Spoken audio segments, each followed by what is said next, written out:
ఇష్టాగోష్ఠి సమావేశంలో అభ్యంతరాలు తెలిపిన సీనియర్ నాయకులు పార్టీ కష్టకాలంలో ఉన్నప్పుడు వెనువెంట ఉండి పార్టీ బలోపేతానికి కృషి చేసిన కార్యకర్తల్ని పక్కన పెట్టి ఇలా సొంత ప్రయోజనాలు వ్యాపారాల కోసం పార్టీ ప్రతిష్టను దిగజార్చే విధంగా వ్యవహార శైలిలో నిర్ణయాలు తీసుకోవడం పట్ల అభ్యంతరం తెలిపిన కార్యకర్తలు నాయకులు గత 30 సంవత్సరాల నుండి అనకాపల్లిలో పార్టీ విజయానికి శ్రమిస్తూ ఒడిదుడుకులు ఎదుర్కొని అనకాపల్లికి అంచుకోటగా టీడీపీ పార్టీ విజయానికి శ్రమించిన కార్యకర్తల పట్ల చూపిస్తున్న వివక్షతతో క్రింది స్థాయి కేడర్ అయోమయంలో పడింది. రాష్ట్ర పదవులు దక్కుతాయనే భావంలో పీలా గోవింద్ ఆశించిన ఫలితం దక్కలేదు.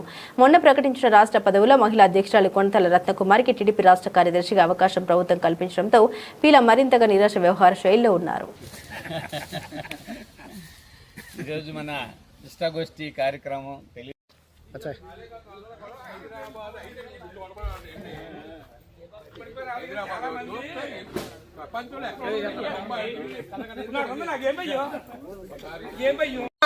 దిగు స్థాయిలో కొంతమందికి భయం ఏడు CM relief fund CM relief fund ఆడిచ్చిందటి మనకి ఇవ్వకపోతే డైరెక్ట్ గా మనం విజయవాడ వెళ్తే మనకు వస్తాయి సీఎం రిలీఫ్ ఫండ్.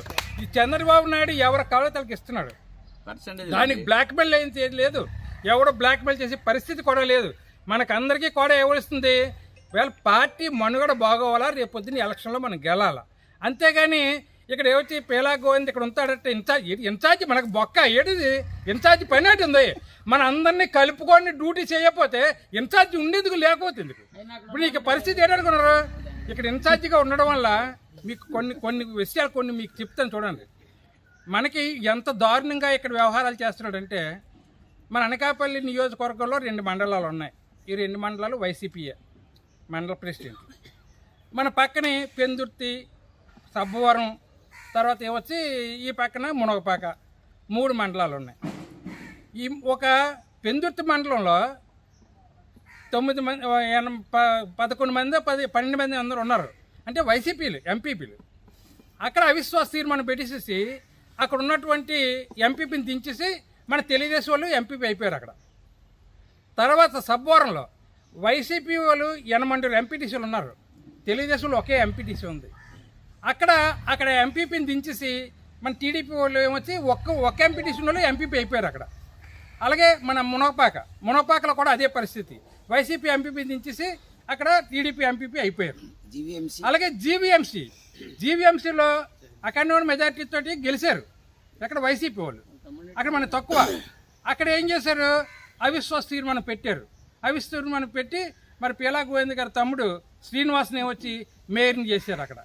మరి ఇవన్నీ చేసి అనకాపల్లి నియోజకవర్గంలో ఉన్నటువంటి 2 మండలాల్లో ఎందుకు అవిశ్వాస తీర్మానం పెట్టరు?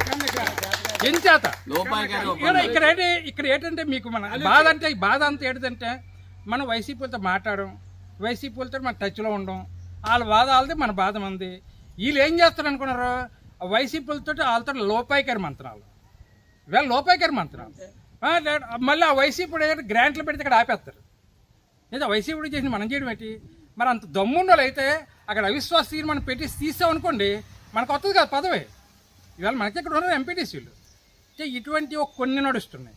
అంటే మనకి ఎప్పుడు కూడా వీళ్ళు ఏకమైన చెప్పేసి డిసైడ్ అయిపోయి ఇక్కడ పార్టీని, తెలుగుదేశం పార్టీని ఏ రకంగా భూస్థాపితం చేద్దామన్నదే ఇతను నిర్ణయంగా పెట్టుకున్నాడు.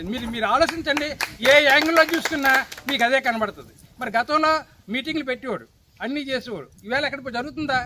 ఎక్కడ జరగలేదు. ఇక్కడ రాలేదు. తర్వాత మీకు మన తెలుగుదేశం పార్టీ తరఫున ముఖ్యమైన సిద్ధాంతం ఏంటంటే, ప్రతి 3 నెలలకోసారి నియోజకవర్గంలో ఉన్నటువంటి కార్యకర్తలందరినీ కూడా పిలిచి మీటింగ్ పెట్టవలసిన బాధ్యత నియోజకవర్గ ఇన్ఛార్జి మీద ఉంది. కానీ ఈవేళకు వచ్చి ఆ పరిస్థితే లేదు. కార్యకర్తలు ఎవరో 15 మంది కూర్చుంటారు ఇలాగా, అదే మీటింగ్. ఎక్కడ మీటింగ్ లేవు, అదే కార్యకర్త వాట్సాప్ పెట్టడమే. మరి కళ్ళు మూసుకుని ఎడుతుందో తెలియదు అక్కడ హెడ్ ఆఫీసులో. ఇక్కడ ఏం జరుగుతుంది, ఎప్పుడు కూడా 15 మంది కాకపోతే మిగతా వాళ్ళు కనపడింది వాళ్ళు ఆలోచించరు. ఆ రకంగా ఈ పరిస్థితులు ఇవాళ పార్టీ బాగా వీక్ అయిపోవడం కారణం అది. కొంతమంది పదవులు వేసుకున్నారు కదా, పదవులు వేసుకున్న వాళ్ళు ప్రభుత్వం బెమ్మలంగా ఉంది, మాకేముంది, ఒక్కడొకడే ఎవడికి చెప్పడు ప్రజలకి. ఇగో ఈ పథకం గురించి ఇవ్వడం చెప్పినోడు ఎవడు కనబడ్డాడు.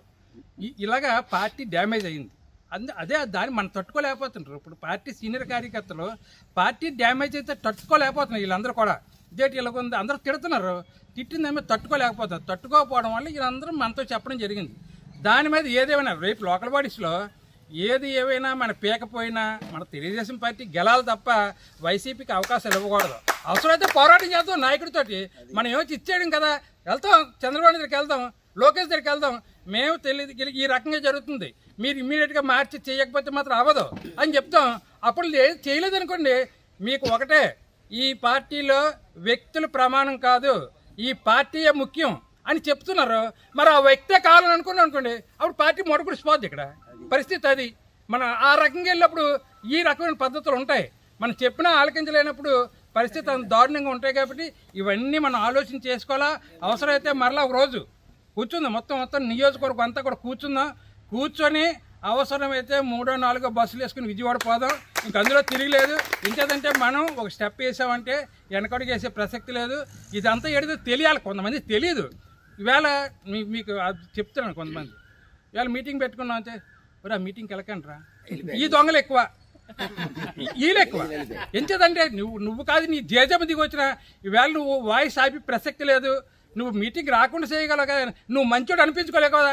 నీకు దమ్ముంటే అనకాపల్లి నియోజకవర్గంలో ఎవరు తెలిసేదే పీలాకు మంచోడు అని అనిపించుకోండి అనరు. ఇంచేది ఇవాళ పరిస్థితి అలాగుంది.